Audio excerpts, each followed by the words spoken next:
Good afternoon friends. ఈ రోజు ఈ నీట్ కాంట్రవర్సీ గురించి ఒక పిటిషన్ సుప్రీం కోర్టులో హియరింగ్ వచ్చింది.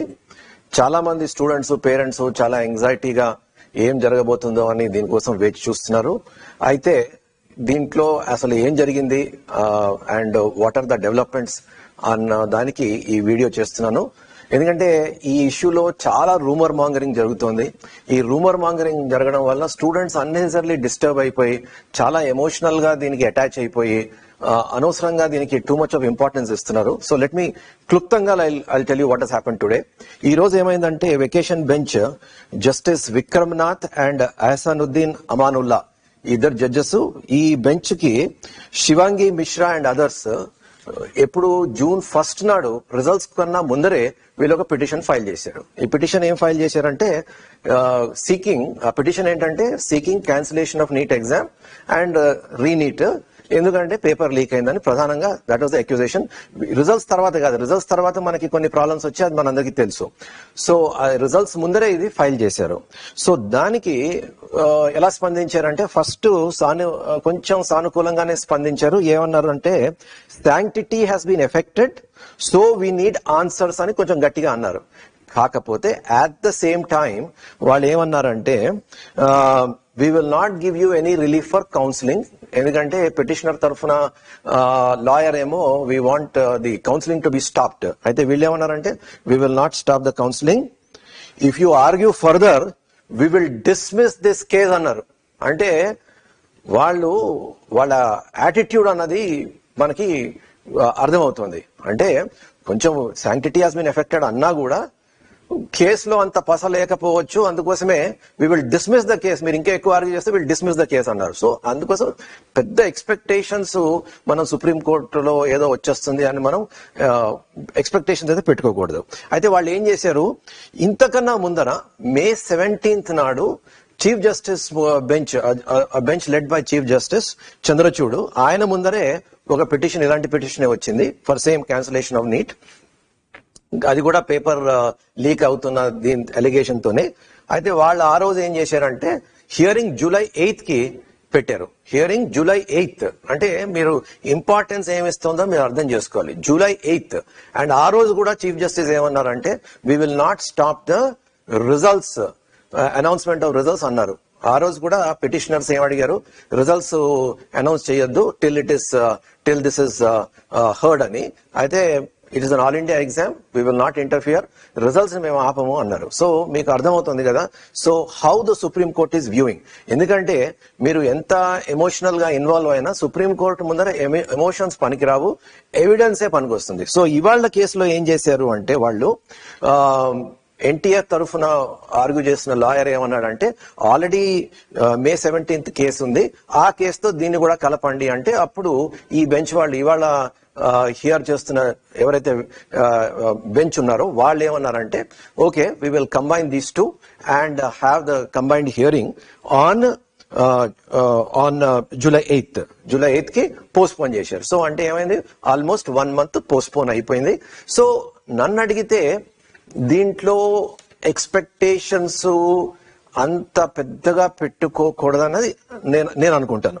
In fact in this connection I also to tell you that ఒక పిటిషన్ నిన్న మొన్న ఫైల్ అయింది. జే సాయి దీపక్ అనే నోటెడ్ సుప్రీం కోర్ట్ అడ్వకేట్ ఇది తీసుకున్నారు. ఇది ఒక PIL, పబ్లిక్ ఇంట్రెస్ట్ లిటిగేషన్. ఇది this is not a petition. మిగిలినవన్నీ మనం చూసిన రెండు అవి petitions filed by the students. ఇది ఒక పబ్లిక్ ఇంట్రెస్ట్ లిటిగేషన్. ఈ పబ్లిక్ ఇంట్రెస్ట్ లిటిగేషన్ ఇవాళ ఈ హియరింగ్ వచ్చినప్పుడు సాయి దీపక్ గారు దాంతో పాటు ఇవాళ హియరింగ్ తో పాటు ఈ కేసు కూడా కంబైన్ చేయమన్నారు.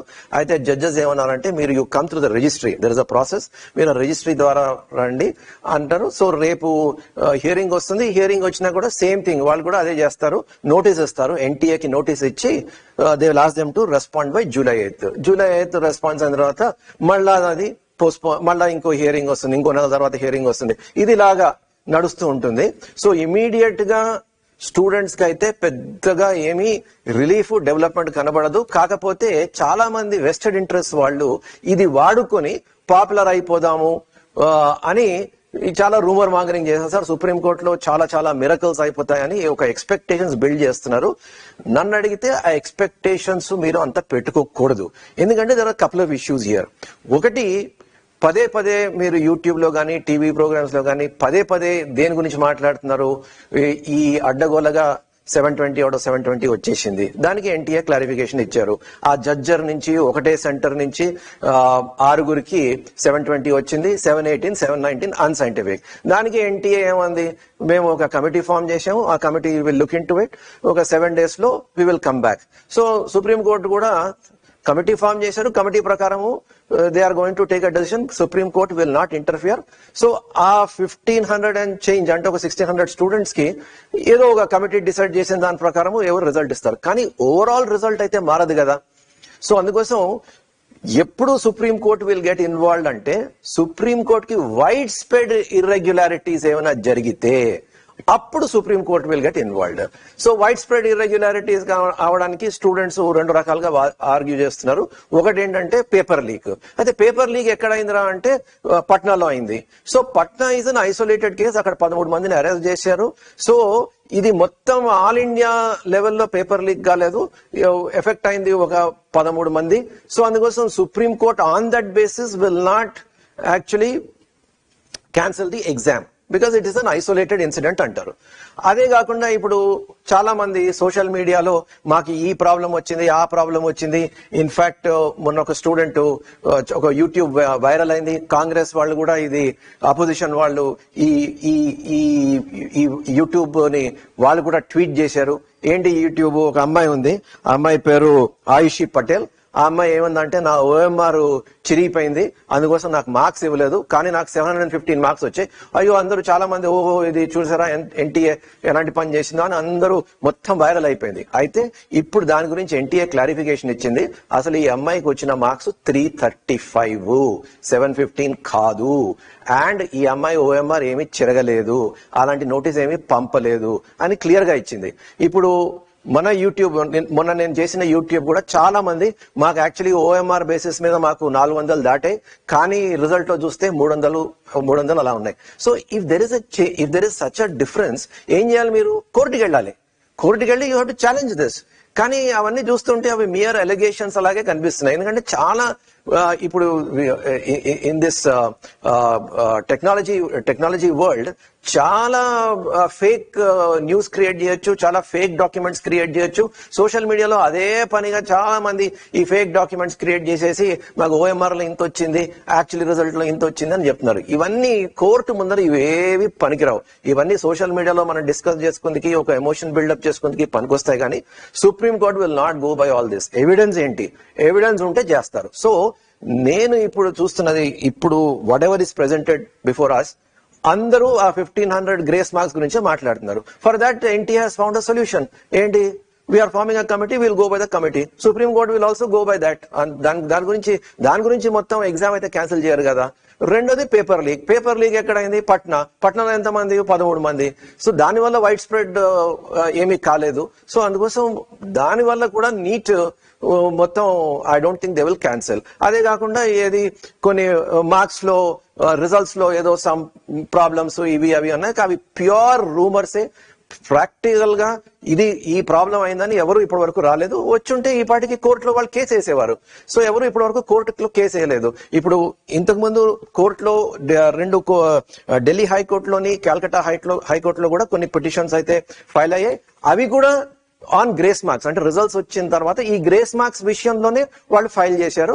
సో అవన్నీ anyway NTA will respond by July 8th. NTA will respond. మేము ఈ కమిటీ ఫామ్ చేసాం, ఈ కమిటీ ప్రకారం ఇలా చేసాం, దీని ప్రకారం ఇలా జరుగుతుంది అంటే supreme court will not go against this. So 2020లో కూడా, అంటే కోవిడ్ టైంలో కూడా ఇలాగే ఒక పెద్ద స్టూడెంట్ మూవ్మెంట్ జరిగింది, JEE as well as NEET. చాలా మంది స్టూడెంట్స్ సోషల్ మీడియాలోని అక్కడ ఇక్కడ చాలా ప్రొటెస్ట్ చేశారు. దేనికి ప్రొటెస్ట్ చేశారు? ఇది సెప్టెంబర్ లో జేఈ మెయిన్ అని నీట్ పెడతామంటే పోస్ట్పోన్ చేయాలని పెద్ద ఎత్తున ప్రొటెస్ట్ చేశారు. ఇన్ఫాక్ట్ గ్రేటా థర్న్బర్గ్ అని ఒక క్లైమేట్ చేంజ్ యాక్టివిస్ట్, ఆమె కూడా ఒక దీని గురించి ట్వీట్ చేసింది. ఇంటర్నేషనల్ గా ఇది చాలా ట్రెండింగ్ అయింది ట్విట్టర్ లో. ఏమైంది? సుప్రీంకోర్టులో కూడా కేసు వేశారు. సుప్రీంకోర్టు ఏమైంది? Nothing doing. We will not postpone, we will not interfere అన్నారు. ఏమైంది? ఈ మూవ్మెంట్ అంతా దాని గురించి మర్చిపోయారు.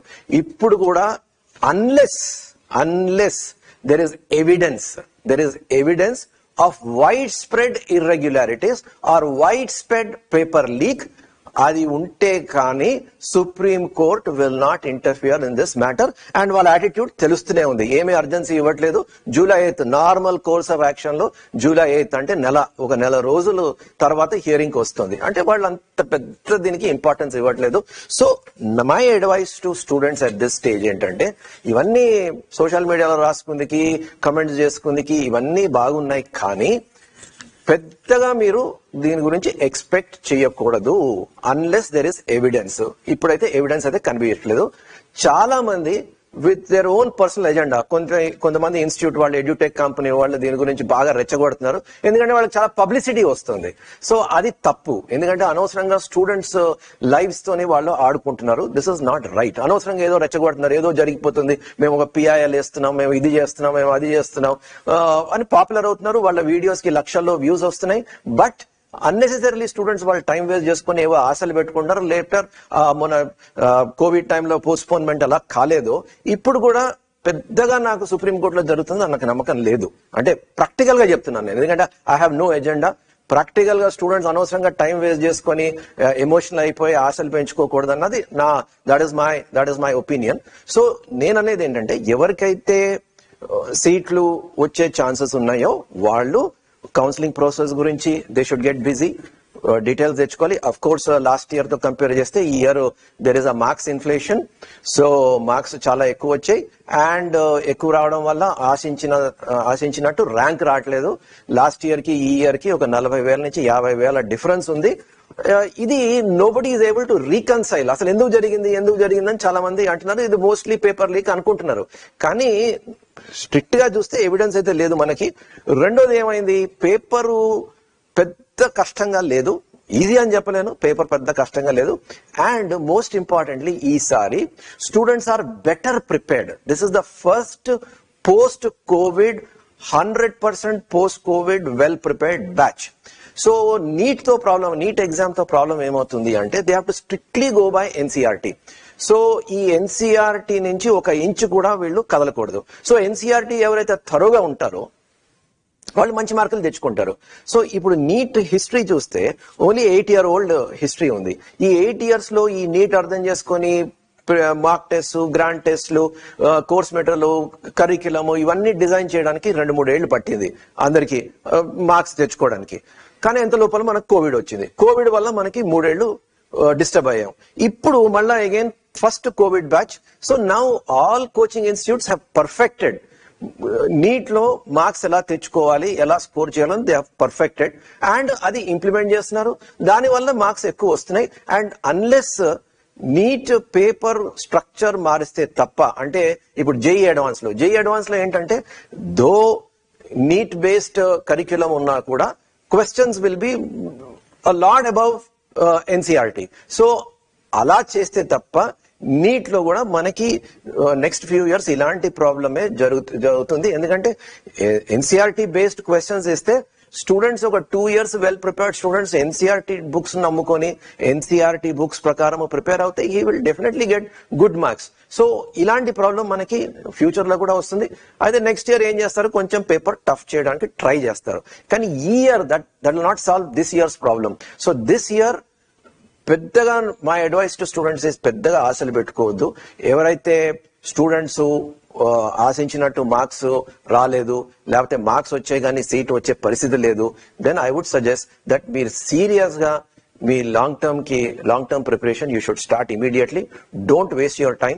నేను చాలా మంది స్టూడెంట్స్ ను ఇలా ఎమోషనల్ అయిపోయి టైం వేస్ట్ చేసుకుని ఫ్యూచర్ అంతా, అంటే they start getting doubts about their own future, cynical గా తయారై, ఫ్రస్ట్రేటెడ్ గా తయారై, అసలు స్టడీస్ మీద ఇంట్రెస్ట్ లేకుండా వదిలేస్తారు. So this is not the time. You are just about 17 or 18 years. There is a lot of future in front of you. సరే, ఈ సంవత్సరం మీరు అనుకున్నట్టు జరగలేదు, doesn't matter. If you think you got the potential, I think you should focus on studies. And ఇప్పటి నుంచి ఎప్పుడో supreme court ఏదో వచ్చి మనకి ఏదో రీటెస్ట్ పెడుతుంది అనే ఆశలు పెట్టుకోకుండా ప్రాక్టికల్ గా ఉండి, I can sympathise with you, I can understand your emotions, but emotions వల్ల ఈ ప్రపంచం నడవదు కదా. సో అందుకోసం what I would say you have to be practical. So మీ long term preparation, if you want to prepare next year exam కి వెళ్దాం అనుకుంటే మీరు ఇప్పటి నుంచే, don't waste your time further, ఇప్పటి నుంచే you start your long term preparation. All the best for your neat.